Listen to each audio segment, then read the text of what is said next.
Bienvenue à Bar-sur-Aube. Si nous sommes ici et pas ailleurs, c'est pour suivre un agent du recensement. Bonjour Jean-Luc. Bonjour Bertrand. Alors Monsieur Liez ne travaille pas pour l'État, il travaille pour l'Université de Lorraine. Et ce qu'il recense, ce ne sont pas des personnes, mais des statues comme celle-ci. Elle est jolie, non? Le premier travail d'un agent du recensement, c'est de s'assurer de l'identité de chacun. Face à des créatures muettes, comme des pierres, ce n'est pas simple. Ici, un panneau annonce un Saint-Roch. Dans votre travail d'enquête, vous avez démasqué un imposteur et il se trouve juste au-dessus de nous. Effectivement, il s'agit d'un personnage que l'on a identifié comme étant Saint-Roch. Souvent, Saint-Roch est associé à un chien et à un ange. Or ici, on n'a qu'un seul animal.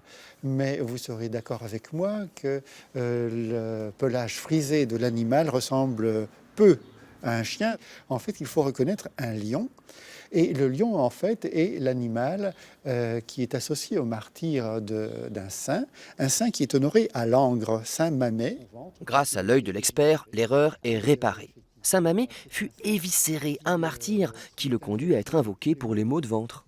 Jean-Luc Liez est docteur en histoire de l'art. Depuis quelques années, il participe à un patient travail de recherche de l'Université de Lorraine, un inventaire des statues du Moyen-Âge et de la Renaissance, canton par canton. Le premier volume, consacré à Soulenduy, est sorti en 2003. Le dernier vient de paraître et s'intéresse à la région de Bar-sur-Aube, un endroit où l'on voit cohabiter deux styles distincts, l'école champenoise et l'école bourguignonne. Cette grande chevelure qui tombe très très bas dans le dos est tout à fait caractéristique du savoir-faire des artisans de Bourgogne, des artistes de Bourgogne à cette époque-là. Et alors derrière vous, là, c'est un exemple champenois, des styles champenois. Voilà, la manière de représenter les tissus et la façon de dessiner les plis est différente entre la période bourguignonne et flamande et la période champenoise qui va succéder en fait à la première. Les amateurs éclairés reconnaîtront dans ce visage la patte du maître de Chaours, l'auteur anonyme de la mise au tombeau de l'église de Chaours.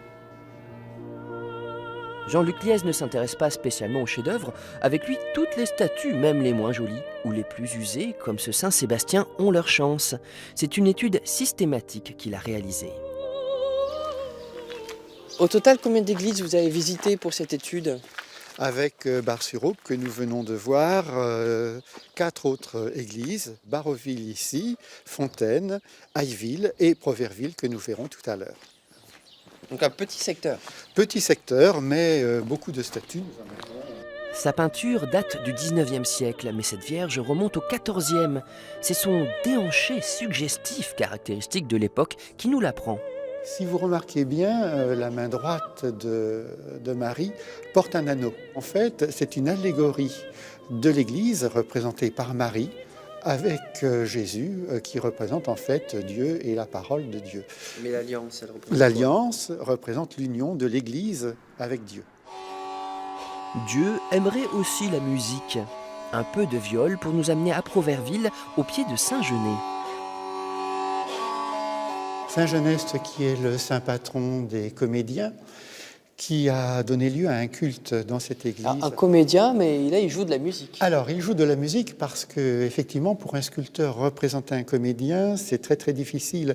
Et donc, un instrument de musique qui fait partie quand même de la sphère du spectacle était pour lui plus facile à rendre qu'un masque ou ce genre de choses. Attirés par la musique, nous rencontrons à Proverville Agnès Gonnet de l'association Un jour une église, qui propose des visites dans ces monuments d'ordinaire fermés au public. Cette passionnée a déjà feuilleté l'ouvrage de Jean-Luc Liez. Mais je m'y suis plongée effectivement avec grand intérêt et ça fait plaisir de voir que nos petites églises ne sont pas oubliées. C'est sur papier, c'est bien, c'est conservé, mais il faut les voir parce qu'elles transpirent quelque chose d'autre. Elles nous parlent autrement que sur papier glacé. Et il faut se déplacer pour venir voir ça. Nous voici maintenant dans les locaux de la Société académique de Troyes, dont Jean-Luc est un membre éminent, un lieu dédié à la recherche et à la transmission. Et de quoi s'aperçoit-on en feuilletant le répertoire archéologique de l'Aube? Même sur cet ouvrage, on ne parle pas beaucoup de de ce qu'il y a dans les églises. Ah non, oui, c'est vrai, c'est d'une église, on n'en parle pas. Il y avait un vide à combler. Avec le travail de Jean-Luc et de l'Université de Lorraine, c'est chose faite. Désormais, toutes les statues de la région de Bar-sur-Aube ont une existence scientifique. Vous pouvez vous procurer le travail de Jean-Luc Liès dans toutes les bonnes librairies ainsi que sur Internet. Nous étions à Troyes, à Bar-sur-Aube, à Baroville, à Proverville. La prochaine fois, nous serons ailleurs en Champagne-Ardenne. Et maintenant, logiquement, nous allons nous transformer en statue. Attention, messieurs. 1, 2, 3.